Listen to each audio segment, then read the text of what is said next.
Hello, and welcome to episode number 20 of Extremely Good Parenting. Today is all about picking your battles as a parent, but not necessarily with your kids.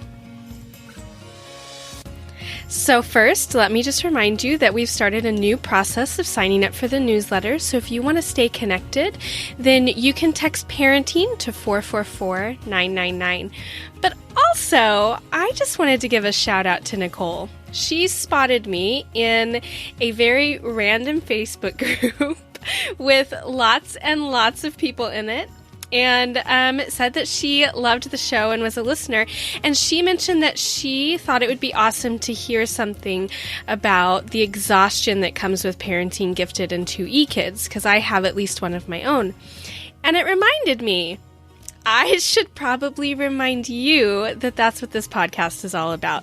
So if you have an idea for a show or have a parenting pro or a favorite blogger that you would love to hear from, go ahead and let me know. You can do this by joining our Facebook group or by sending me an email at community@caracarrero.com.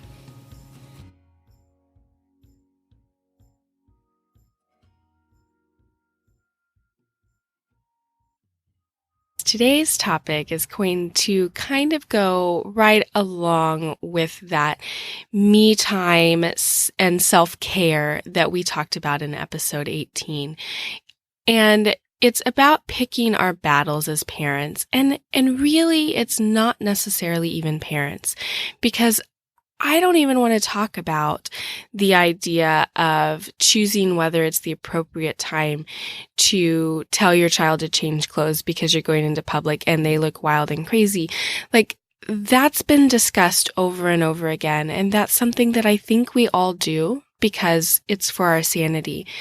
But I feel like less of us choose to pick our battles in prioritizing our lives and prioritizing our children and maximizing our time and really diving deep into our families. And again, with that self-care from episode 18, really rejuvenating ourselves and allowing ourselves true me time and taking some things off of our plates. So we've talked about that in the episode about learning to juggle.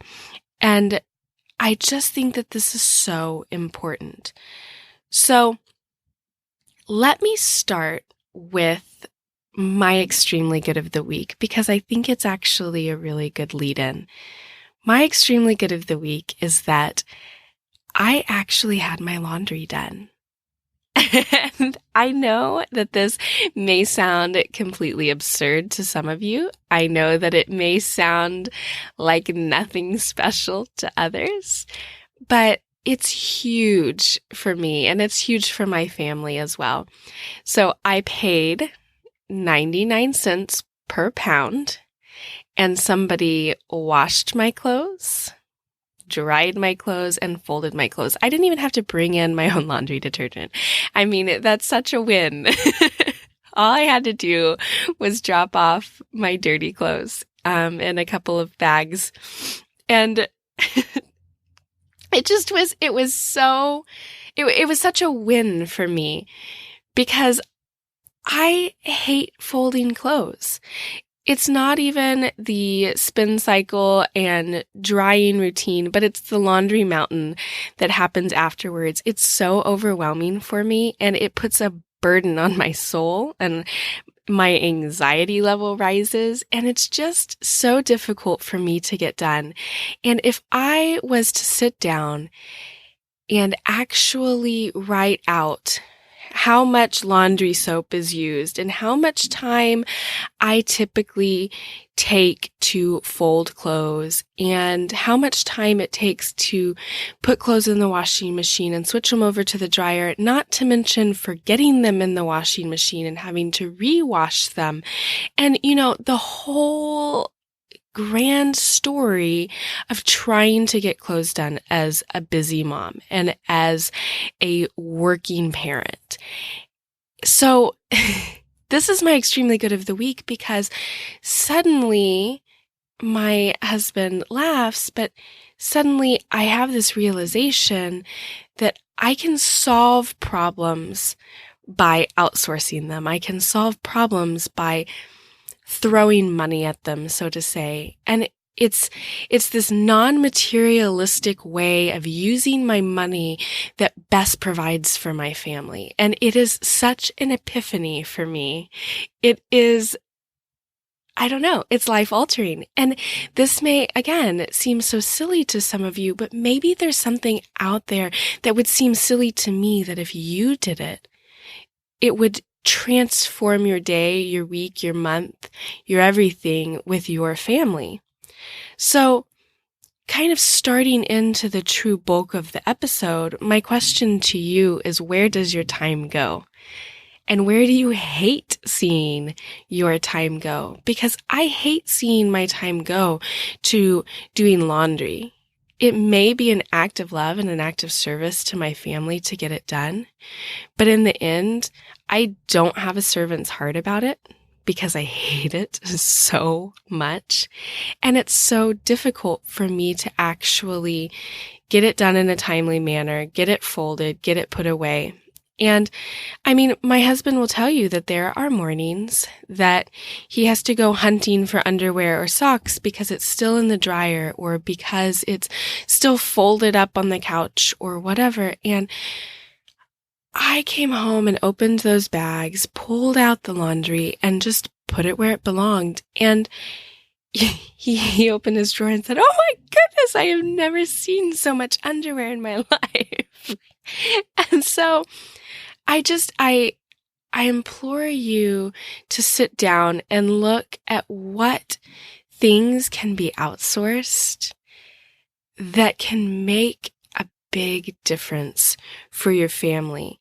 So at our church, we've actually been talking about time recently and how we maximize and how we prioritize. And this goes for all of us. Like, we should be prioritizing our families over, simple things.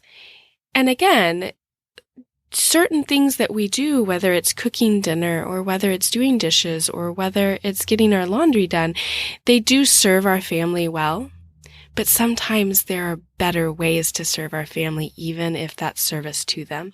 So if you can just sit down with your spouse, sit down even with your kids and talk about what's most important, whether you have a family meeting or something else. And there's this phrase that keeps coming up in this series that I talked about from church that is, what's best next? So if what's best next is investing time into our kids and not missing out on the cuddles and on the snuggles and on the laughter, or even in building a block castle with them, then that's what's best next, and that's what's worth prioritizing.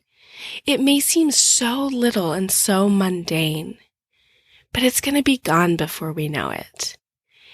And so to not have to tell your child, hold on, please, mama's working on this, or hold on, dad needs to finish this.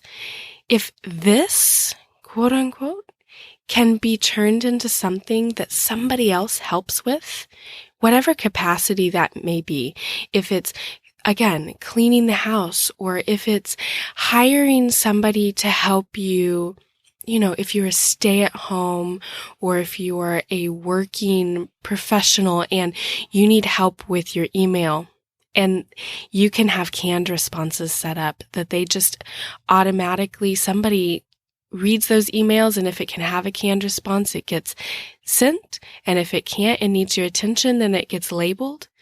But it streamlines the process for you so that you can prioritize those kids and you can prioritize that time with them, then that's a huge win.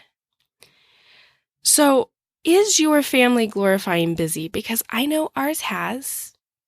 I even did before I had children. I did before I was married, that I had to study and I had to do this and I had to do this and I had to do this. And I was so great at getting everything done and maintaining awesome grades in college that I missed out on the relationships. And I feel like life is so much more, especially as a parent, life is so much more about the relationship than anything we could ever accomplish. So, how can you cut down on what's making your life more complicated as a parent? Like, what battles can you choose to pick to fight the war? The war being ultimately time. We only have so much time with our kids. We only have so much time each year that they're in a certain developmental stage, or that, our kids love and crave cat videos, or maybe your kid's really into, fill in the blank character. But those are things that we want to cherish, that we want to look back on with great memories of. This even goes to the idea of we can put down the camera sometimes to live in the memory instead of just look back on the memory. So the other final kind of thought on this, because most of this episode, I think, is more just questions for you, because I'm going through this too. I mean, I just told you, this laundry thing is new. It's the very, very, very first time that it's ever happened. And it's part of my journey, so to speak, in figuring out life a little bit better, in figuring out parenthood a little bit better, and where I can invest my time better. So this final question is, where do you waste your time and energy? Like, where do you wind up turning your wheels? I told you, I turn my wheels in laundry all the time. I get upset about the 36 single socks that don't have a pair, and I get frustrated about wrinkled clothes, and I just can't manage it, and I wind up having 6 loads to do all at the same time, and it's incredibly overwhelming, and I waste a lot of time and energy there because I can't do other things. I can't sit down and homeschool my daughter, or I can't fill in the blank. There are so many things that have better uses of my time that I could pick my battle for. So, again, like, to recap these ideas, where does your time go? What's most important? What's best next? How can you cut down on what's making your life more complicated? Is your family glorifying busy? And where do you waste time and energy? And where do you turn your wheels? So, I really hope that you can sit down and you can wrestle with these, and that you can kind of unclench your fist of control like I did, and you can let somebody else do something for you, whatever it is, so that you can sit down and you can prioritize your children. You can, institute family dinner time conversation starters like you've always wanted to, but before you couldn't get dinner done, so now it gets delivered to your doorstep. I don't know what it is for you, but I really hope that you can find some peace in taking even just one thing off your plate this week. So good luck, and let me know in the Facebook group, or even just in an email. Let me know what you took off your plate and how it changed your life. So today's show was maybe a little bit heavy, but I hope that you can wrestle with these like I have, because it's truly changed my outlook to know that my time is more valuable than, say, 99 cents a load of laundry. So find what that is for you, and I really, truly would love to know what it is. And I'd love to connect with you, so go ahead and send me an email or find us on the group. Until next time, I'll talk to you later.